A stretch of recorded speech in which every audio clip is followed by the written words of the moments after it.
Bene, quindi abbiamo parlato nel corso della puntata di quello che è il problema più grande per l'economia italiana. Abbiamo parlato con Carlo Cottarelli che, presentando il suo ultimo volume che parla dei 7 peccati capitali dell'economia italiana, uno di questi peccati più grandi è quello dell'evasione. Proprio nella giornata di ieri la CNA, la Confederazione Nazionale Artigiani, ha fatto i conti in tasca all'imprenditore sardo e ci siamo accorti che buona parte delle giornate di lavoro vanno per pagare le tasse, almeno per chi è regolare. Sono numeri straordinari, praticamente su 100 di guadagnato il 61,4% di media Sardegna va in pagamento di quanto dovuto allo Stato. Sì, il report a cui faceva riferimento è la ormai ricorrente e consuetudinario nostra indagine che ci dà uno spaccato, un osservatorio sulla pressione fiscale complessiva e noi abbiamo indagato un campione di 137 città. La pressione fiscale media nel 2017 si è mantenuta tendenzialmente stabile, più 0,2%, con una aliquota media che è nell'ordine del 61,2%. Questa è la pressione fiscale a livello nazionale. Mediamente in Sardegna abbiamo una pressione fiscale più elevata e Sassari, come ormai si conferma da alcuni anni, è la città che in assoluto in Sardegna ha il livello della tassazione più alto, 66,5%. Su 137 città Sassari è al 127° posto, quindi è nella scala appunto dei comuni più tassati. Il livello della tassazione a Sassari è cresciuto rispetto al 2011 del 6,3%. Ecco, e quindi significativamente, anche per dare un'idea, a Sassari un imprenditore lavora per il fisco fino al 30 agosto. E quindi se dovessimo suddividere le giornate solari e l'anno, ci accorgeremo che l'imprenditore lavora per i consumi suoi familiari per praticamente 122 giorni e invece per il fisco per 243.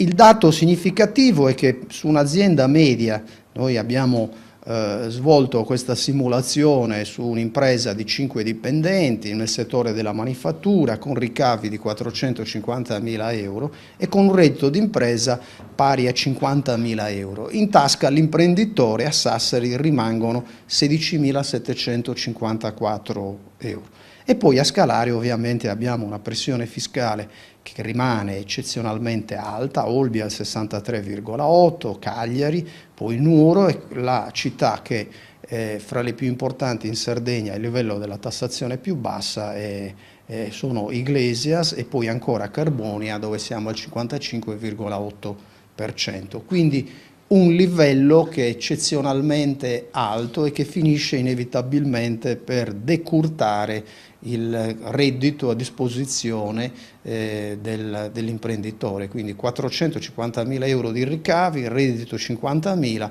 la disponibilità 16.000 euro e poco più.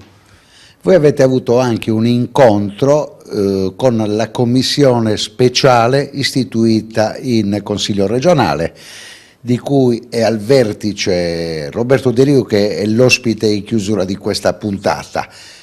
Che cosa vi siete detti in commissione? Quali problemi avete portato? La commissione indagava le ragioni e le cause della crisi che soprattutto qui in Sardegna in maniera straordinariamente eccezionale ha colpito il sistema dell'imprenditoria minore, della piccola impresa, con particolare riferimento all'artigianato e al piccolo commercio. Ma noi abbiamo raffigurato e rappresentato una situazione che è quella che descriviamo ormai da molti anni. C'è una particolare criticità per l'impresa di piccola dimensione e quindi abbiamo dimostrato con tutta una serie di dati e di elementi che questa condizione di criticità non è solo dovuta al portato della crisi, ci sono ragioni anche di altra natura, soprattutto quelle che abbiamo evidenziato ed esplicitato, una scarsissima attenzione del legislatore nel configurare, nel mettere a disposizione gli strumenti di sostegno, di incentivazione e le risorse dei fondi comunitari europei, gli interventi di sostegno nella formazione, nell'export e il sistema degli incentivi sono stati costruiti e riconfigurati con una scarsissima attenzione per il sistema della piccola impresa. E abbiamo ovviamente suggerito, noi pensiamo anche in tempo utile, nei pochi mesi che rimangono nella parte conclusiva della legislatura, una serie di correzioni o di strumenti che nel breve il Consiglio regionale potrebbe approvare e che servirebbero anche, come dire, a mitigare questa condizione di straordinaria difficoltà. Un dato. Negli ultimi 8 anni in Sardegna sono mancate 8.000 imprese, questo è il dato dello stock, 7.600 appartengono al settore, al comparto dell'artigianato. Quindi rispetto a 10 anni fa, al 2008, la contrazione è stata nell'ordine del 18% dello stock complessivo. Allora, andiamo per ordine. Che cosa rappresenta l'artigianato in percentuale nell'economia regionale? L'artigianato è un settore strategico importante perché nonostante questa contrazione il 25% delle imprese in Sardegna, quindi una su 4, è artigiana. Sono artigiane il 65% delle imprese di costruzioni, con il 42% degli addetti, sono artigiane il 71% delle imprese chiamate, come dire, industriali, il 40% delle imprese di trasporto e di magazzinaggio, quindi c'è un concorso molto elevato all'economia regionale in termini appunto di fatturato, in termini di posti di lavoro, e quindi con una presenza che è significativa e che è ovviamente allineata al peso che poi il sistema della piccola impresa ha nell'economia nazionale. È evidente che non può essere pensata o ipotizzata nessuna strategia di rilancio e di consolidamento dell'economia se non si guarda al sistema dell'impresa minore che inerva la struttura produttiva del sistema sardo. La Commissione sta andando avanti, sta completando le audizioni, sono state istituite delle sottocommissioni e quindi noi ci attendiamo sulla base delle indicazioni che ovviamente abbiamo offerto, che arrivino dei segnali significativi di discontinuità, di cambiamento con alcuni elementi che erano peraltro tra quelli che abbiamo indicato.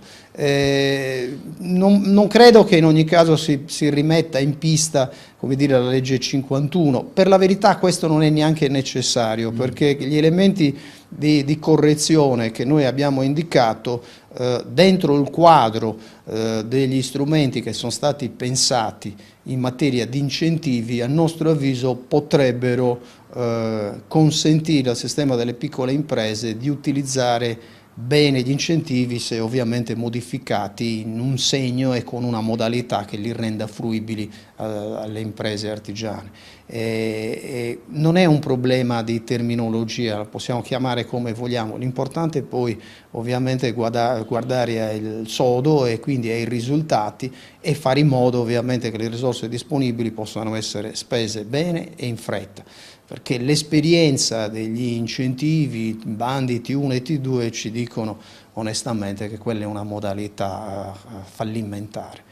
Il dato generale sugli incentivi, su 490 milioni, sono stati spesi negli ultimi 3 o 4 anni appena il 3%, 15 milioni, e questo ovviamente la dice lunga sulla necessità di apportare delle correzioni significative. Diversamente il trend ci dice che il sistema così configurato non è in grado di funzionare. Concludiamo parlando di un altro report dei giorni scorsi che analizzava il settore immobiliare. Proprio nella giornata di ieri c'è stato un report del CRIF, che è il centro di controllo finanziario, la centrale rischi nazionale, dove hanno evidenziato un meno 17,54% di richieste dei sardi nel settore immobiliare. Sì, anche se bisogna dire che i dati che ovviamente noi prendiamo a riferimento, se guardiamo la situazione dell'edilizia generale, il comparto, il settore dell'immobiliare, è quello che negli ultimi anni ha mostrato una vivacità maggiore e che per certi versi ha anche consentito e mitigato gli effetti dei segmenti tipologici, opere civili e altri che ovviamente sono in caduta libera.